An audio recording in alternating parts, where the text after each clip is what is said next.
This episode is brought to you by the I Am a Five-Star Woman Retreat. Join us as women convene south of tropical Miami, Florida on October 6, 2018. In this one-day retreat from our surrounding worlds, ladies will congregate to enjoy all things Jamila Wellness, from uniting the women in the family with the Forever Brunch, to living our star lives, to building our resilience with Naturally Cinnamon. The attendees of these retreats will leave with tools to immediately apply to their lives. The menu, each section, and every activity have been delicately created to increase every aspect of wellness in women: mental wellness, emotional wellness, physical wellness, financial wellness, and yes, spiritual wellness too.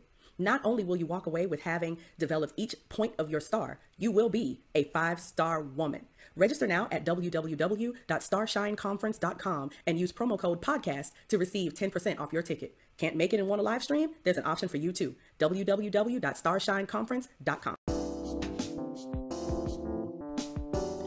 Good morning, good afternoon, good evening, good night, whatever time of the day it is that you're tuning in. Welcome to another episode of the Resilience Rising podcast with me, Naturally Cinnamon. I am a therapist, life coach, resilience cultivator, and the founder and CEO of Jamila Wellness, LLC, where women go to be well and live beautifully. You can find us at resiliencerisingpodcast.com. You can also send in your questions, topics, comments, and feedback at resiliencerisingpodcast@gmail.com. Like this, love this, share it, rate it, comment, but most important, make sure that you're subscribed and following. Here's another episode. Hope you enjoy. Hey everybody, and welcome to another episode. This episode is starting our 4-episode relationship series, and I'm going to start off with the wins, L's, and I don't knows. That's also going to introduce why I'm doing this episode first. My wins for this week is having a conversation with a friend, and in that conversation, helping her get to the realization that self-love and selfishness are not the same. She was, brought up in an era. She's a few years older than me, maybe a generation older than me. And she was brought up in an era where selfishness just wasn't okay. You know, my family hails from the South. And, we stick together. We reach out to each other. If family needs something, you don't say no. You figure out how to help. And everyone's there for everyone. That's kind of the culture that she's used to. And so taking time out for herself and saying no to someone else, it's not exactly something that she's accustomed to. And often she finds herself making excuses and explaining why she needs to do something for herself and say no to someone else. And she even apologizes for it at times. And I helped her define the difference between being selfish and having self-love. Now, being selfish is a little more negative. It has a negative connotation to it and, weird feelings attached to it, because selfishness, by most definitions, include you trying to put yourself in a certain position to gain something, some certain status, some certain type of a profit or a certain position. That's selfishness. And sometimes you can step on the feelings or even the backs or the heads of others to get there. Now that's selfish. But self-love means putting your needs first in a way that says, I need to be able to be okay. I can't help you if I'm not okay. I use this analogy a lot. A lot of people use this analogy many times, that when you're even in an airplane and the flight attendant is taking you through the safety rules, they tell you when the oxygen masks come down, if they have to come down, put yours on yourself first before helping anyone else. I can't help you breathe if I can't breathe. We will both pass out. So you've got to take care of yourself in order to be able to help someone else. So that really let me know that I'm on the right track in setting up this relationship series and this first episode where we'll be talking about our relationships with ourselves. Do I love me? Do I have some self-love? Do I love myself enough to eat well? Do I love myself enough to seek proper exercise? Do I love myself enough to go to get my annual exams and make sure that my health is intact? Do I love myself enough to isolate when I need to isolate and re-energize when I need to re-energize? Do I love myself enough to practice financial wellness and good budgeting and savings? How well do I love myself? Do I love myself enough to do for myself the things that I would want for my children, for my godchildren, for my friends' children, for my cousins, for any nieces or nephews, etc., etc.? The things that I would want for you, do I love myself enough to try to get them for myself? So that's what this episode is about. I hope you enjoy. All right, so let's get into our topic for today. Now, this is a wellness check, but this is also the beginning of a series. I'm starting off this series. I don't think I have a cute little name for it, but it's the relationship series. And we're going to be talking for the next few episodes about relationships. Before you hit stop or pause or anything like that, or take a deep sigh, no, I'm not going to spend the next 4 episodes talking about, your boo, your husband, your wife, your girlfriend, your boyfriend. No, I'm not going to do that. I am talking about how we behave in a relationship. And I'm going to be covering pieces that you need to take some time to, maybe think about. The first episode, which is today's episode, is how we are in relationship with ourselves. We got to start there. A lot of times I have clients, not a lot of times, but maybe 50-50. I'll have a client come in and they'll say to me, they'll start talking about things that have got them down or things that are affecting their mood or things that they can't get off their minds. And more often than not, it's another person. What someone else did, what someone else says, who that other person is to them in their life. And I have to remind them, you are spending time with me. You are spending money in this time, to have this time. Do you really want to spend this entire session talking about another person? Did you really book an appointment with me and book a session with me and reserve your time with me to come here and talk about another person? Or would you like to spend your time, energy, and money on yourself? Usually when I put it that way, they're like, no, I'm not going to spend all this time talking about this other person.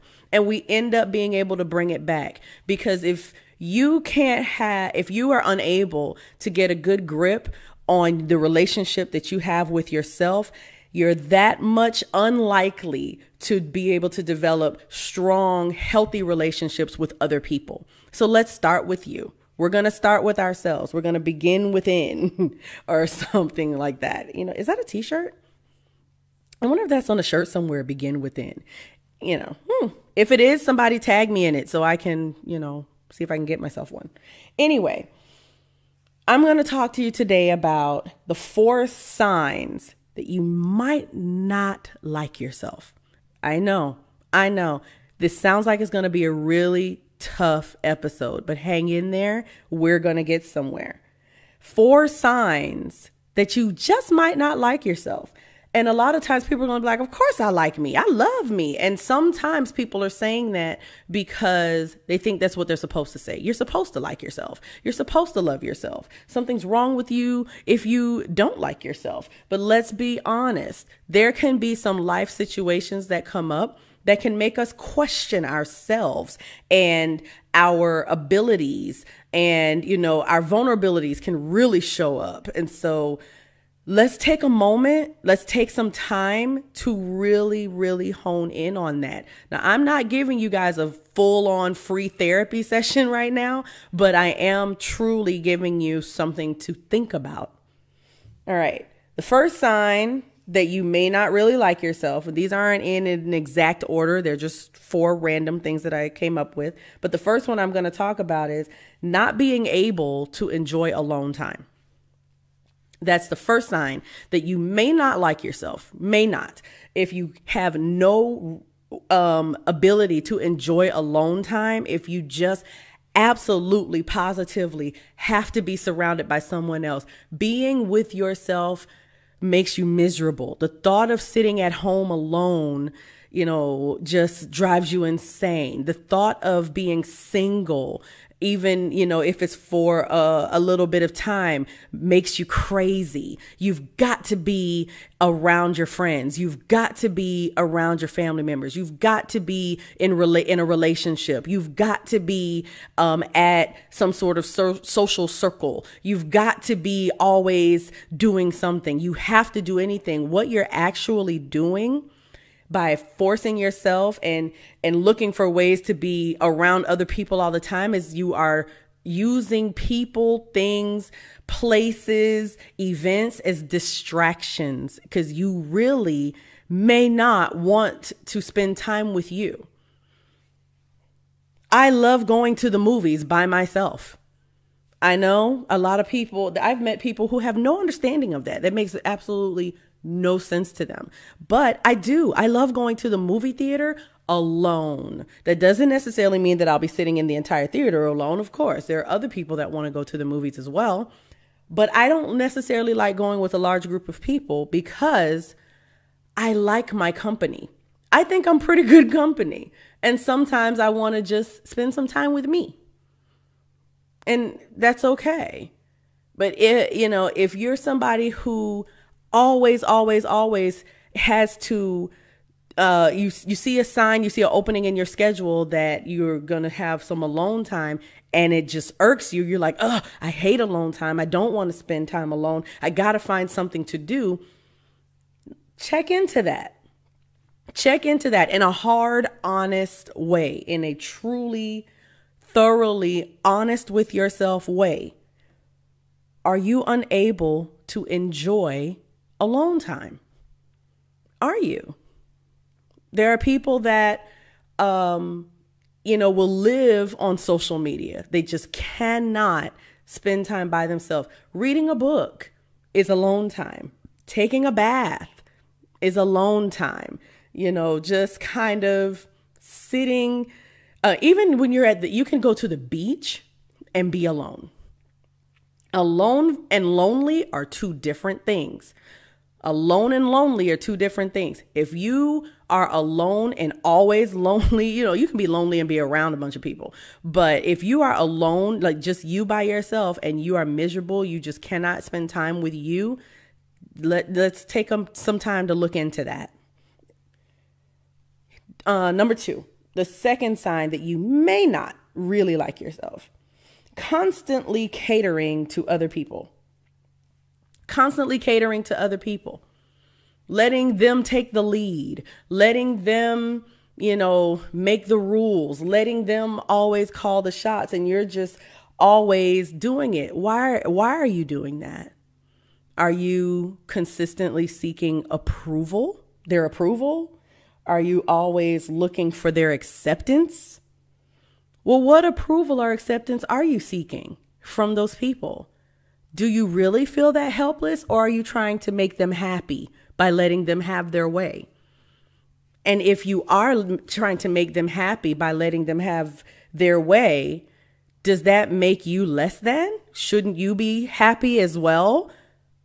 So take inventory of that.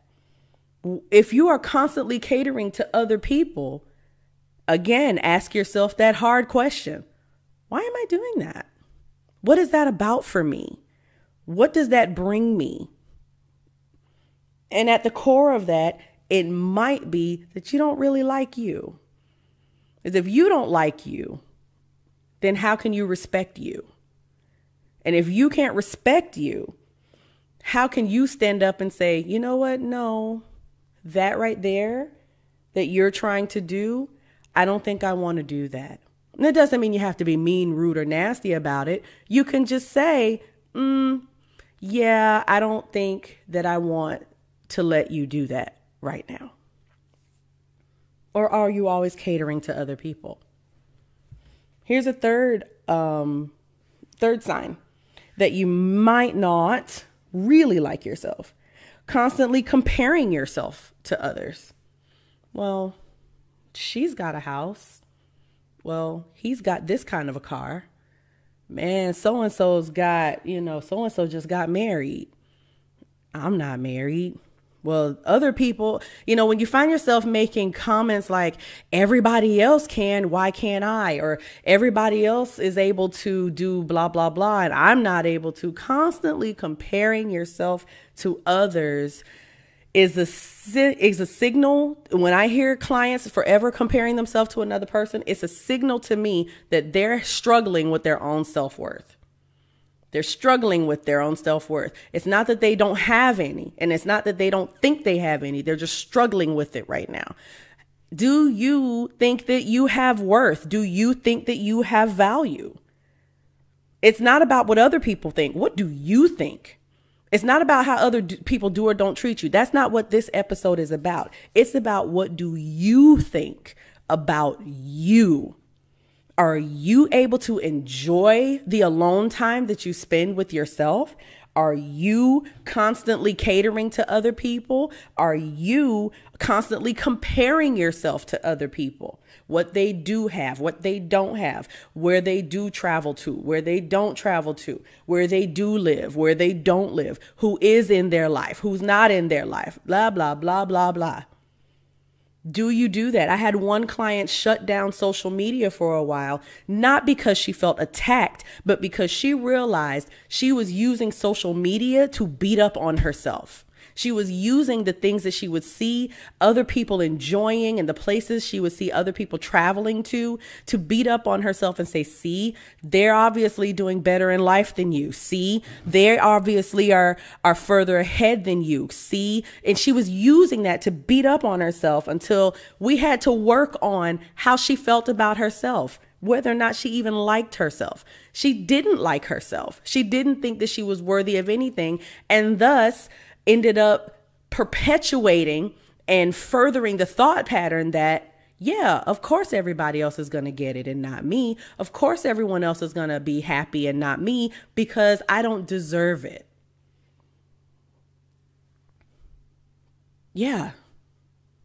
Be careful with that. The fourth and last sign that I'm going to cover, and there are other little ways to try to, other signs, but I'm only going to cover 4.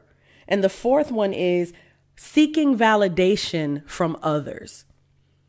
Instead of feeling good for yourself about an accomplishment that you may have, you're looking for other people to notice you. Well, what about if you celebrate you? How about you celebrate you? Whether someone else celebrates you or not, if you're truly proud of your accomplishment, then you celebrate you. Be happy for what you were able to do. Be happy for what you were able to accomplish. Be happy for what you were able to complete. Whether someone else is happy or not, whether they validate you or not, whether they celebrate you or not, and they may, but they may not, but you always should. You should. Don't seek validation from everywhere else. When we're constantly looking outside with external influences instead of looking internally, there's something that we're trying to avoid internally, something that makes us uncomfortable, something that, we either don't approve of or we don't like it, or it doesn't, like I said, it doesn't feel good, that we try to avoid it. So we're going to keep looking outside. Take the hard time. Take the difficult moment, ask the complex questions to yourself to figure out whether you do even like you. What is the relationship that you have with yourself? What is the relationship that you have when you're sad? What is the relationship that you have when you're happy? Like, how do you treat you? Do you even pay you any attention? There was a song some years ago by Tamia, and I think the name of the song was Me. And she was basically in the song, throughout the verses saying that she was in a relationship and that particular relationship was abusive. She didn't necessarily, I don't recall her necessarily saying that it was a physically abusive relationship, more so an emotionally abusive relationship. I can't think of all the lyrics right now. So if I'm missing a part, please forgive me. But the chorus of the vamp and the chorus of that song was basically her singing to the person she was in a relationship with, saying, listen, I've got to choose someone other than you. And that person that she was talking to, one was like, well, what's his name? And what's their name? Who is it? And her answer was, her name is me. It's me. And she loves me more than you'll ever know. She had to get back in touch with her. She had to fall back in love with herself before she could ever try to express her likes, her dislikes, her wants, her desires, her needs to another person. She had to get in touch with them for herself. And that's the same thing I'm saying to you. First of all, do you like you? Do you like you? Most often, when we start to honestly pay attention to ourselves and learn ourselves for who we truly are, we usually really, really like ourselves. We usually really, really love ourselves, but that's when we're paying attention. When we continue to ignore and distract from ourselves, we can't learn ourselves. Therefore, when we become into a relationship with another person, what are we going to tell them? What on earth are we going to tell them? If someone comes and asks me what kind of food my brother likes, I may be able to tell you. But if I can't tell you because I'm in a relationship with him and I pay attention to him and I learn about him and I learn from him. But if I can't do that for myself, if you ask me what kind of food I like and I can't answer that because I have no relationship with me, that is a problem. Now I can't tell you what kind of food I like. So how are you going to learn me? I can't help you. So that's step one, as we're talking about relationships in this series. What is your relationship with yourself? Do you need to date you for a while? Do you need to take you on a couple of dates? Do you need to do that? Do you need to take you on a couple of vacations? Maybe. So that's the first check as we're on this path to bettering our relationships. And let's start with the relationship that we have with ourselves. If you're finding yourself having trouble loving yourself, my invitation is for you to join me at naturallycinnamon.com. We have resources there in the form of blogs, the podcast where you can find other episodes where you may find something that benefits you or fits you. You can also make an appointment. I do meet with people virtually as well. Just because you don't live in South Florida doesn't mean you can't receive my assistance. Also, look into joining us for the I Am a 5-Star Woman retreat, where we will be dealing with such issues such as this in a very intimate and private, confidential setting. So I invite you to join me at naturallycinnamon.com. Here's a Cinna hint. Step out of your shadow and into your greatness. I've learned that when people in your life begin to push and challenge you, it's because they see greatness in you. They want to see you living in your greatness instead of living in your own shadow. They love you and they think you're worthy of it. When you resist, you're signaling to them and to the rest of the world that you don't think you're worthy of living in your greatness, that you'd rather stay in your shadow. But didn't you know that your shadow can only exist when light is shining on you? And no matter the size of your shadow, it can only do what you command of it.